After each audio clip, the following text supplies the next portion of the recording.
Si la danse ne t'inspire que quand tu regardes les réseaux sociaux, au final, tu t'inspires de choses qui sont forcément déjà faites. Alors on le fait tous, moi le premier. Quand tu suis vraiment ta passion, tu fais ce que tu ressens.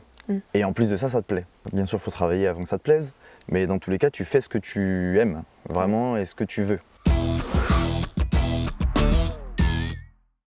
Bonjour, je m'appelle Steven, Steven Debat.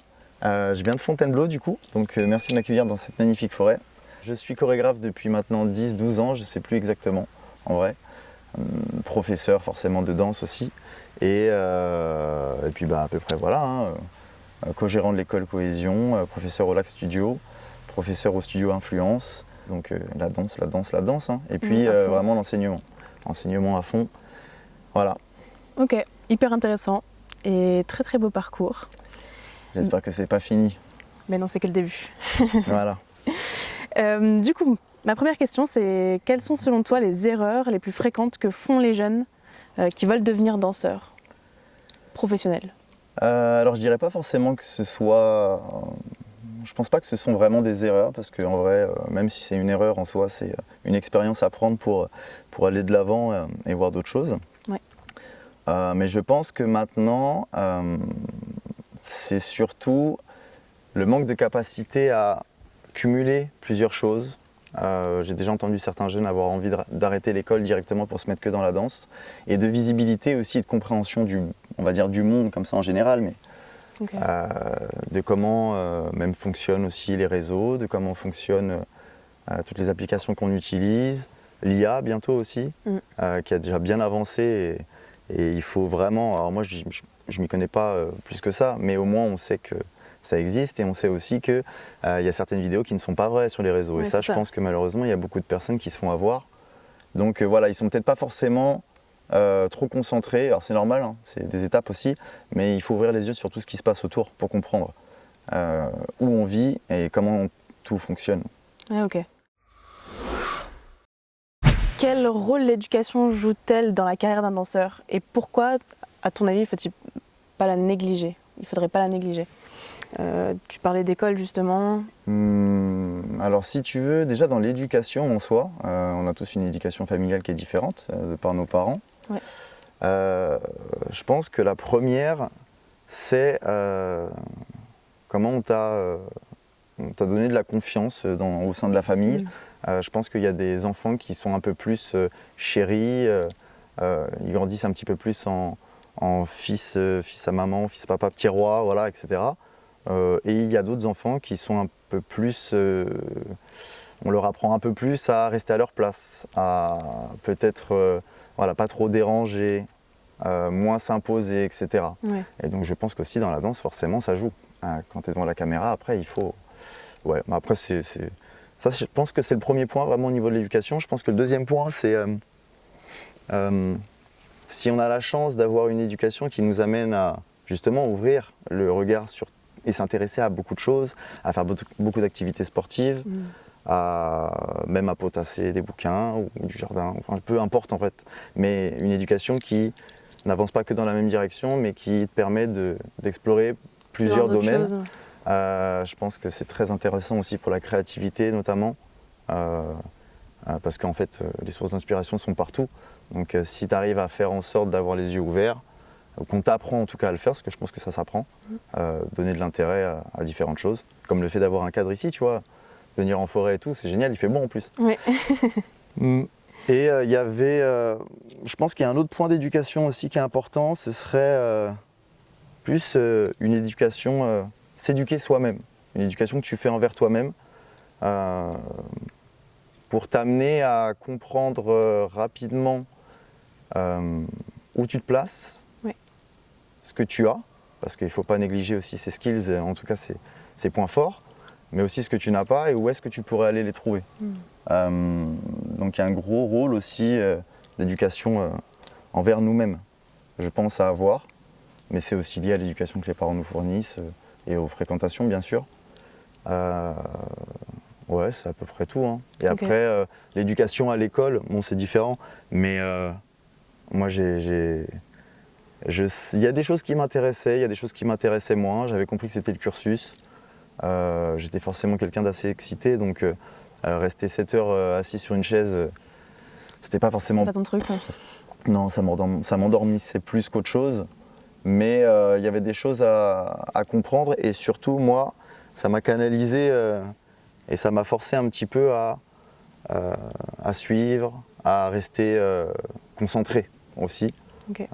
Parce que je bossais pas forcément plus que ça à la maison, mais on perdait déjà beaucoup de temps à l'école.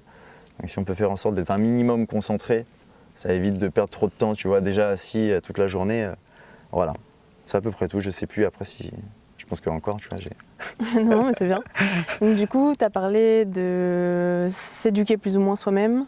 Ouais. Le fait aussi, le milieu en fait, plus ou moins dans lequel tu appartiens, enfin, l'éducation de tes parents qui ont eu plus ou moins un impact. Ok.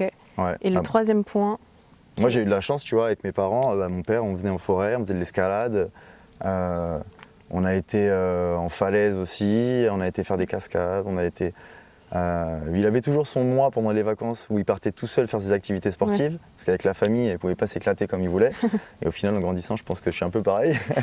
Mais ouais, on a vu plein de trucs, ma mère aussi, la musique, la salsa, tu vois. C'est le fait de s'enrichir en fait de plein d'autres choses et pas que du coup voilà. de la danse. Ouais. Et en tout cas d'apprécier ces choses-là, parce qu'il ne faut pas forcer les enfants, je pense, à faire plein de trucs. Ouais. Je pense que si les parents sont les premières personnes, les premiers humains qu'on analyse en tant qu'enfant. Donc si on les voit kiffer ce qu'ils font et les différentes activités qu'ils font, ça nous ouvre aussi à ça, ouais, à apprécier d'autres trucs. Ouais. Je suis grave d'accord avec toi. Ouais, très important. On rate pas de lettres. Hein. non, mais franchement, je suis hyper d'accord avec toi et je pense que ça permet d'enrichir ton art aussi, tu vois. Oui. Ah oui. En tout cas, moi, le mien, pour le coup, oui. Il y a différentes façons après d'aborder la danse. On ne danse pas pour les mêmes raisons, on ne visualise pas les mêmes choses, mais c'est quelque chose de très très large, il y a plusieurs directions, il faut savoir, en tout cas, il faut aussi savoir où on veut aller et ce qu'on est dans la danse, et voilà, moi, je pense qu'on en reparlera. Yes. Ok. Moi aussi, je me fais attaquer les jambes. En même temps, on est en forêt. Oui. Qu'est-ce que tu dirais, toi, à un jeune qui voudrait tout quitter pour se consacrer à la danse ? Par exemple, admettons quelqu'un qui est encore au lycée, par exemple. Déjà, il faut savoir que gagner de l'argent et gagner sa vie, parce qu'il y a gagner de l'argent sur des plans, et il y a gagner sa vie avec la danse, c'est pas quelque chose d'évident. Ouais. Je pense qu'avant de lâcher en tout cas les études, il faut savoir vers où on va. Et il faut savoir les forces qu'on a et qui nous permettront en fait d'accéder plus ou moins facilement à une de ces voies-là. Tu vois. Ouais. Après, il y a aussi le fait que si tu décides de quitter l'école tôt, c'est qu'en soi, tu as du mal à... Excuse-moi, je peux parler ou pas? C'est qu'en soi, tu as du mal à gérer déjà l'école et autre chose. Même si forcément ça t'intéresse pas, on fait pas tout le temps ce qu'on aime dans la vie. Hein. Ouais. Et les générations d'avant nous, encore moins, tu vois. Et même dans le milieu de la danse, tu vas pas toujours faire ce que tu veux. Complètement. Ce que t'aimes. Complètement. Mais si voilà, le lycée c'est déjà un frein à sa passion et qu'on n'arrive pas à accumuler les choses et qu'on veut déjà, hop, dès qu'il y a un frein, un problème, switcher, sachant que l'école c'est quand même important, on y voit quand même beaucoup de choses, on fait des contacts, moi j'ai encore des contacts avec des profs principaux, tout ça, etc. Des potes aussi, tu vois, donc c'est un lieu aussi d'échange et de partage avec plein de gens. Sucrer ça direct, je pense pas que ce soit la solution, tu vois. Ouais. Tu veux dire même socialement? Ouais, même socialement, mais aussi sur le point, motivation et bosser, parce que moi quand j'ai commencé, tu vois, je viens de Fontainebleau, je commençais à donner des cours à Melun, après j'avais donné des cours à Meaux, c'est loin de fou, tu vois, 2 fois dans la semaine. J'avais en plus, du coup, j'étais BTS, donc j'avais l'école, j'avais la société, j'avais les cours que je commençais à donner le soir aussi, donc en fin de semaine, tu vois, jusqu'à Meaux. J'avais All-in le week-end. Mais c'est aussi parce que j'ai réussi à accumuler pas mal de choses et que je me suis donné les moyens, pas que sur une activité, mais sur plusieurs, qu'après j'ai eu plus d'outils aussi pour réussir là où je voulais, je pense. Après, en tout cas, c'est moi, tu vois, c'est mon expérience. Ok. Donc finalement, tu dirais aux jeunes qui voudraient vite se lancer d'essayer peut-être de ne pas vouloir aller trop vite, parce que finalement, il y a des choses à apprendre à l'école aussi. Et... Après, vouloir aller trop vite en soi. Tu peux aussi cumuler l'école avec des cours tous les soirs. Ouais. Et il y a des cours, si tu sélectionnes bien aussi les cours que tu veux prendre, que tu es bien suivi avec des bons profs, ta progression, elle sera incroyable. Il y a des jeunes à 12 ans, 13, 14, c'est des tueurs, tu vois. Et pourtant, ils vont quand même à l'école parce qu'ils peuvent pas arrêter le collège non plus, tu vois. Donc, non, c'est un manque de dynamisme, peut-être, d'avoir envie d'arrêter un truc pour se focaliser que sur une chose. Même si je suis d'accord que se mettre que la tête dans un truc, c'est efficace, mais pas à cet âge-là. Pour moi, il faut plus de matière, il faut avoir vu plus de choses et le bac, c'est important. Déjà, en fait, à Poncé, tu vois, juste l'expérience d'aller jusqu'au bac, et de le passer, même de passer le BAFA, même de passer son BSB, maître nageur, enfin, je sais pas, des trucs. L'expérience de passer un diplôme. Ouais, voilà. Ça te servira forcément à un moment, même dans le mindset, surtout dans le mindset, tu vois, peut-être. Ok, ouais, Voilà. c'est intéressant ce que tu dis. Comment est-ce que tu peux savoir si tu suis vraiment ta passion ou si tu te laisses influencer par les avis des autres, la perception des autres, le regard des autres, surtout quand tu es jeune? Déjà, si ta source d'inspiration, elle est à un seul endroit, c'est que c'est pas bon. Enfin, que c'est pas bon. Après, encore une fois, il n'y a pas de bonne ou de mauvaise route, tu vois. Il faut savoir où on va. Mais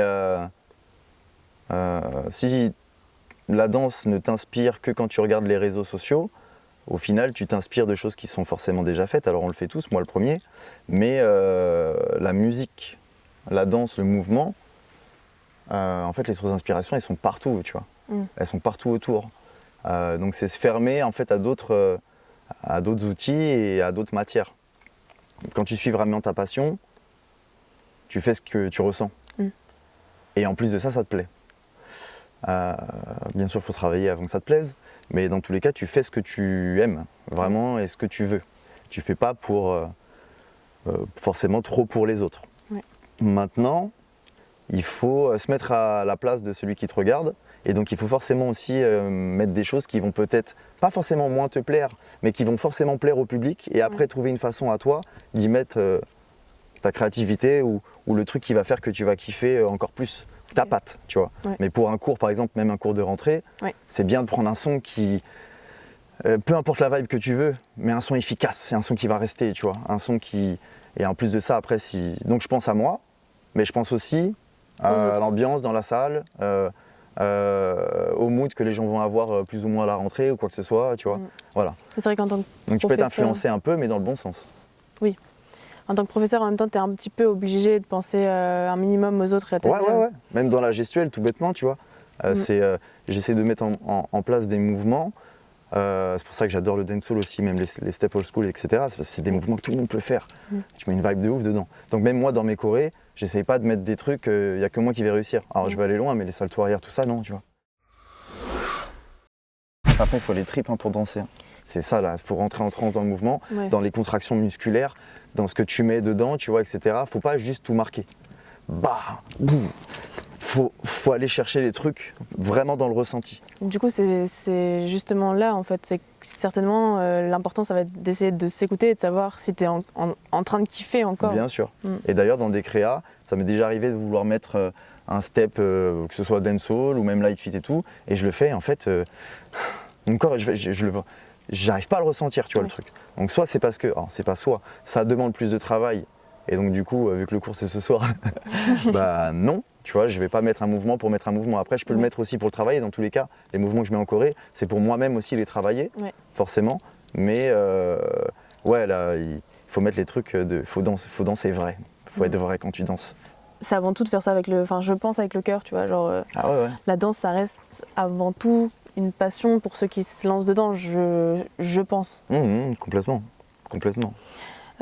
Selon toi, quels sont les piliers d'une carrière réussie, sachant que réussie entre guillemets, parce que la réussite c'est assez subjectif, et équilibrée? Alors je dirais qu'en vrai le premier pilier, c'est ton entourage, ou en tout cas ce que les gens disent de toi. Je trouve que c'est très important, parce que après ça dépend ce que tu fais, etc. Mais moi je sais que c'est plus les gens qui ont fait en sorte de me donner le statut de professeur que moi qui me le suis donné. Enfin, on a eu la chance de me le donner quand je teachais aux plus jeunes, mais donc je donnais des cours, mais je me sentais pas encore prof, tu vois. Donc le premier pilier, c'est ton entourage, pas forcément proche, tu vois. Toutes les personnes, ce que les gens disent de toi. Je dirais qu'il y en a un autre, c'est forcément le palmarès quand même, tu vois. Que ce soit le palmarès sur le nombre de shows télé que tu as fait, sur le nombre de compagnies que tu as faites ou la qualité de cette compagnie-là et le bruit qu'elle a fait, tu vois. Donc ça, c'est plus ou moins les signes que tu es sur la bonne direction, je pense, en tout cas sur la bonne voie. Ouais, carrément. Après, je pense qu'il n'y a pas de réussite, c'est des étapes, mais c'est pas une réussite, tac, c'est fini, tu vois. Sinon, ça veut dire qu'une fois que tu as réussi un truc, il n'y a plus rien derrière. Ouais. Donc, et puis après, il y a le ressenti individuel de savoir que tous les jours, tu fais ce que tu penses être bon pour toi, pour ta créa, pour ta passion, pour les autres, tu as l'impression de faire tous les jours quelque chose qui suit qui tu veux être. Okay. Voilà. Donc pour toi, c'est les 3 piliers, on va dire, un peu importants. Oui, ouais. Ok. Ma dernière question, c'est quel impact a les réseaux sociaux pour toi, surtout sur les jeunes, encore une fois, et on va dire les jeunes danseurs? Alors, premier point, je trouve qu'il est assez positif, c'est que ça donne envie à tous les jeunes de faire toutes les choses qu'on peut voir, tu vois. Du coup, artistiquement, physiquement parlant aussi, dans les sports, dans les accros. Après, moi, j'ai un fil d'actualité qui me correspond et qui suit ce que je veux voir, tu vois, dans le skate, tout ça. Donc, c'est une source d'inspiration de ouf, les réseaux, c'est génial. Mais il y a beaucoup de jeunes aussi qui ont envie, mais qui s'oublient. Et on ne vit pas sa vie en regardant trop celle des autres, en passant son temps, en fait, à regarder ce que les autres font. Il y a forcément des moments où il faut vraiment se recentrer sur soi-même. C'est pas évident, sachant qu'on est quand même amené à regarder souvent, en tout cas à souvent ouvrir Insta. Moi, je l'ouvre souvent pour les messages, pour reposter aussi des stories, etc., pour la com, tout bêtement. Mais tu penses qu'il y a aussi ce côté un petit peu de comparaison Complètement, ouais, complètement. Mais ça, c'est quand tu ne te connais pas assez. C'est quand tu n'as pas assez d'outils pour comprendre que ce que tu regardes, tu ne dois pas être comme ça. Tu es aussi quelqu'un, tu as appris à te comprendre, à savoir ce que tu aimes. Du coup, le fait aussi d'avoir touché à plus d'activités, machin. Faut savoir ce que tu aimes, faut savoir ce que tu n'aimes pas, faut se connaître en fait. Et une fois que tu te connais, je pense que peu importe si tu regardes plein de trucs, tu sais vers où tu vas, tu vois. Ouais. Quand je te dis danser, oui, mais pas à n'importe quel prix. Qu'est-ce que ça t'évoque pour les jeunes justement? Danser, oui, forcément, pour tout le monde, peu importe les jeunes ou quoi, mais pas à n'importe quel prix. Je dirais que justement, pas mettre les études à côté, pas abandonner sa source d'intérêt à tout ce qui se passe autour, tu vois. Faut avoir cette flamme-là pour aller chercher d'autres trucs, etc. Parce que quand tu es focalisé que sur un truc... En tout cas, voilà, il y a des gens qui sont très forts en cours de danse, même qui dansent depuis 3 ans, qui n'ont rien fait d'autre que d'être en salle de danse depuis longtemps et de visualiser le monde que là-dessus.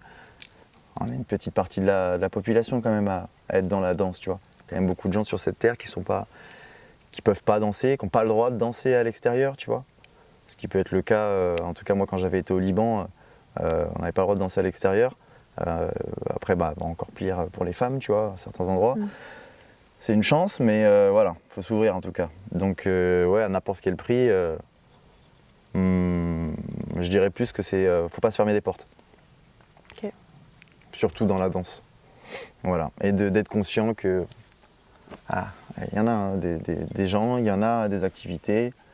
On sauve pas des vies quand même. On est des petits médicaments, c'est cool. On fait du bien quand même, je pense aussi. Tu vois, c'est lourd la musique, la danse, mais tranquille. Voilà, on n'est pas non plus... Voilà, la danse c'est bien, mais il y a quand même beaucoup d'autres choses à faire. Incroyable.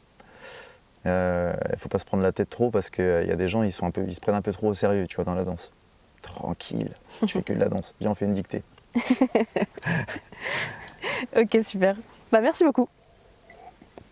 Un plaisir. Merci à vous encore pour l'invitation. Merci pour ce beau cadre. Merci la forêt. Merci Fontainebleau. Ouais, lourd. Merci l'équipe. Ciao. Énervé.